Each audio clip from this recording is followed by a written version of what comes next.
20 ఏళ్ళు సరిగ్గా కష్టపడితే రాబోయే 100 ఏళ్ల పాటు ప్రతి నెల రూ. 1,80,000 ఇంట్లో కూర్చొని మనం సంపాదించొచ్చు. ఎట్లనో క్లియర్‌గా చెప్తా. ఫర్ ఎగ్జాంపుల్ మీ ఏజ్ 20 ఏళ్ళు. మనం ప్రతి నెల 10, 20,000 ఈఎంఐ కట్టే బదులు అదే రూ. 10,000 ఎస్ఐపిలో ఇన్వెస్ట్ చేస్తూ వెళ్తే రాబోయే 20 ఇయర్స్‌లో యావరేజ్‌గా ప్రతి సంవత్సరం 15% ఇంట్రెస్ట్ రేట్ పెట్టుకున్నా గానీ మనం ఇన్వెస్ట్ చేసిన డబ్బు ఆల్మోస్ట్ 1.5 సీఆర్ అయితది. దాంట్లో మనం పెట్టిన డబ్బు 24 లక్షలు అయితే మనకొచ్చిన ఇంట్రెస్ట్ అమౌంటే 1,27,00,000 వరకు ఉంటది. అలా ఈ 1,50,00,000 మొత్తాన్ని ఎస్‌డబ్ల్యూపీలో పెట్టి ప్రతి నెల రూ. 1,80,000 విత్‌డ్రా చేస్తూ 60 ఏళ్ల పాటు మనం విత్‌డ్రా చేసినప్పటికీ టోటల్‌గా 12,96,00,000 మనం విత్‌డ్రా చేసినప్పటికీ రాబోయే ఈ 100 ఏళ్లలో మనం దాదాపు రూ. 445,00,00,000 మన ఫ్యామిలీకి ఇచ్చేసి వెళ్తాం.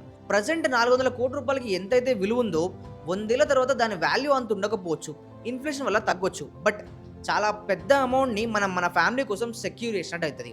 అలా రూ. 10,000తో చేసే ఈ ఎస్ఐపి మన ఫ్యూచర్ జనరేషన్స్ మొత్తాన్ని సెక్యూర్ చేసేస్తది. మీరు కూడా స్టాక్ మార్కెట్ ఎస్ఐపిలో ఇన్వెస్ట్ చేయాలి అనుకుంటే సింపుల్‌గా ఆధార్ కార్డ్ అండ్ పాన్ కార్డ్‌తో ఏంజెల్ వన్‌లో ఫ్రీగా డీమ్యాట్ అకౌంట్ ఓపెన్ చేసుకోండి. అకౌంట్ ఎలా ఓపెన్ చేసుకోవాలో ప్రాసెస్ ఐడియా లేకపోతే ఇక్కడ ఒక వీడియో లింక్ ఇచ్చాను. దాన్ని క్లిక్ చేసి కంప్లీట్ ప్రాసెస్ చూడండి.